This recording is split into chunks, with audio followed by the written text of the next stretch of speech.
Okay, here we go. At the risk of losing all of my students, after having to look at what is probably going to be the most difficult few minutes of the course and of the quarter, I am Tom Lissack, and I wanted to introduce myself with a video at great risk, I know, but this is the face behind the words, and I am going to say a few things about myself, and I'll say a couple of things about the several courses that I'm teaching this quarter. I'm teaching all online, 5 classes: critical thinking, introduction to literature, and advanced composition. I am originally from Chicago. I grew up there first 18 years. And then I went to Minnesota for my undergraduate degree at St. Mary's University in Winona. And then I did my student teaching in Winona and got my first job teaching at a high school in 1984, almost 30 years ago. And then as far as education goes, I got my master's degree from the University of Notre Dame in English and my doctorate from the University of Phoenix in educational leadership just a few years ago. I've been at Rasmussen since the doors opened in January of 2010, so it's going on 4 years now. I live in Wausau, and I know that I'm speaking with a lot of people from Wisconsin, but also quite a few people from different states. And Wausau is about 125 miles north of Madison. Everybody knows where Madison is, so the capital of the state. I have 2 sons, 12 and 13. The 12-year-old is probably going on about 24 right about now.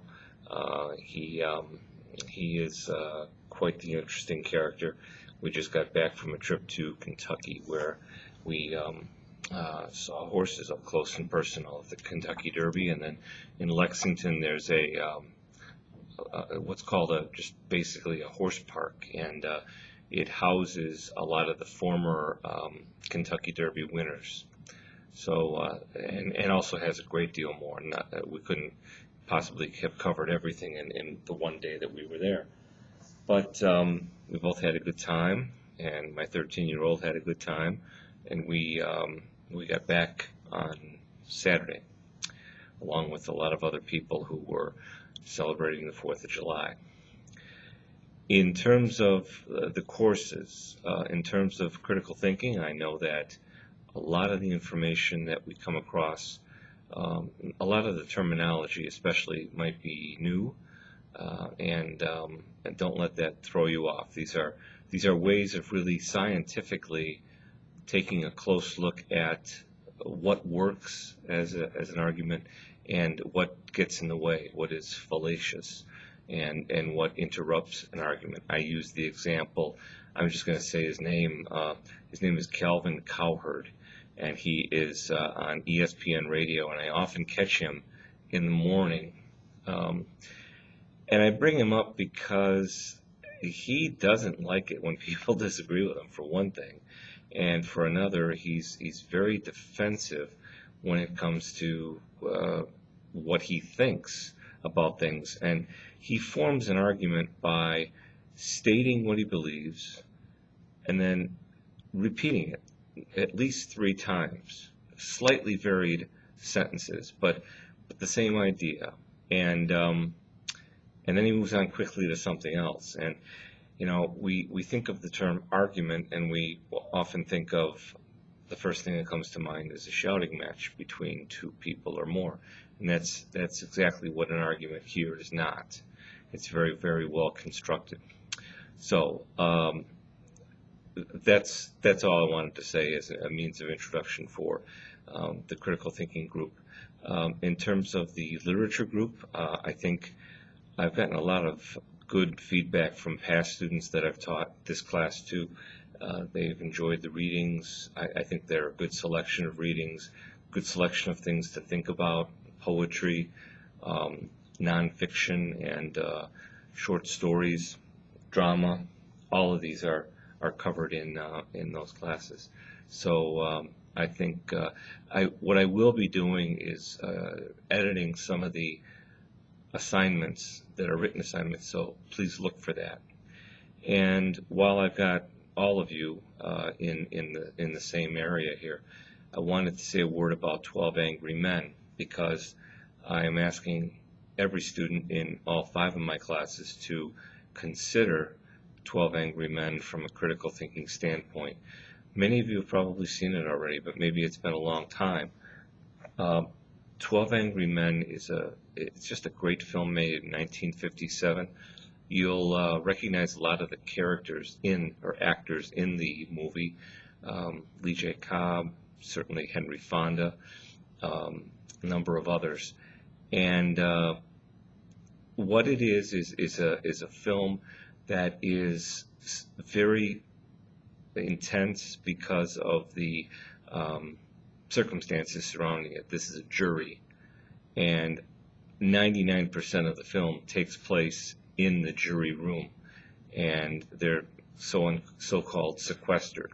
I don't know if they would have had to stay overnight had they not come up with a verdict, but reminds us of the Zimmerman trial that's going on now, where those jurors are sequestered themselves.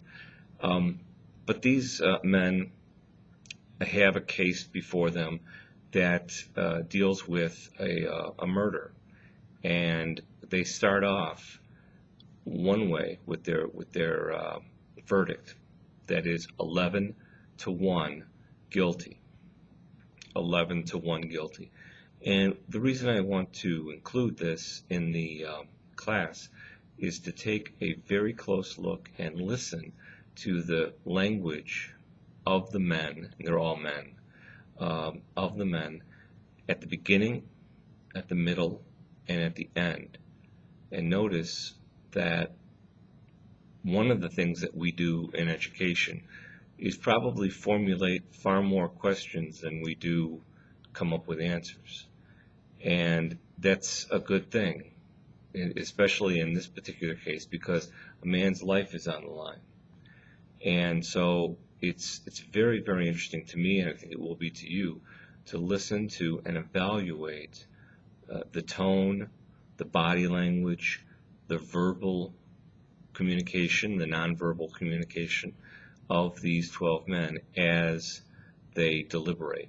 Because if it hadn't been for that one person who said he just wanted to talk about it. I don't want to rubber stamp something that I'm not sure about. I have some questions. And he just wanted to talk about it, and that one man stood up. So that's the reason 12 Angry Men is part of the course, and that part will start in week 2.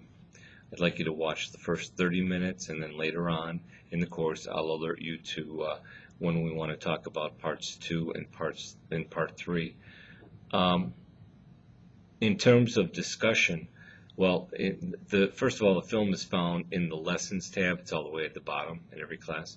But in terms of discussion, I will add a prompt, a discussion starter, so that we know where and when to talk about 12 Angry Men. Now, my third and final class is Advanced Composition. This is a 300 level class. It comes with a really quite a well-written textbook, and we'll be doing just that. We'll be working on a wide variety of writing essays and different shorter writing assignments, so I'm looking forward to that as well. And with that, let me just close, and as is the case throughout the 11-week quarter, is let me know if you have any questions along the way. I will say this. I have 5 classes, and that means I have quite a few students. About all I can say is that it's very, very important not to get behind. And so I expect, the work to come in on time. As you know, the late policy is that you lose 10% of your credit on an assignment for each day that it is late. So I really don't need to hear from you that it's going to be late, because it's immaterial. It doesn't really change anything.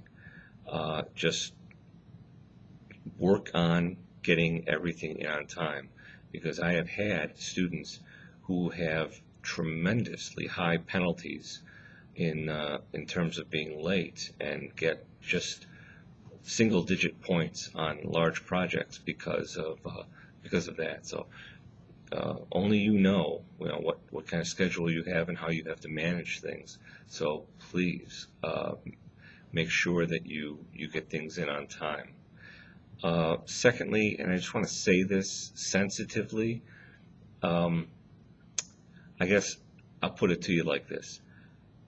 I receive at the beginning of terms many students' emails saying that they are going to be gone for whatever reason and for whatever length of time. Well, the class will still go on. And so I really don't need extensive explanations for why. All you need to know is that the work is due. And the syllabus states that the work is due at a particular time, and certain readings are due, and discussion is due, and discussion cannot be late. If we're in week 3 and you decide that, or your schedule says that you will not be around in week 3 to discuss the topics, I can't accept it in week 4. So please understand that. And so that being said, I like to hear from my students. Don't get me wrong. I'm sensitive to my students, and I think that you'll see that as the course progresses. So please be sure not to set yourself up for a lot of obstacles and a lot of difficulties. Make sure that you have positioned yourself to succeed and have carved out enough time to submit all of the work by the due dates, and then we'll all be fine. So I will probably do a video chat like this, because I think it's probably the best way to convey academic material rather than typing everything. So I'm going to continue to do this. Hopefully you can put up with the face on your screen for 11 weeks, and we're already midway through the first. So I want to wish everybody well, and I will see you in the coming days.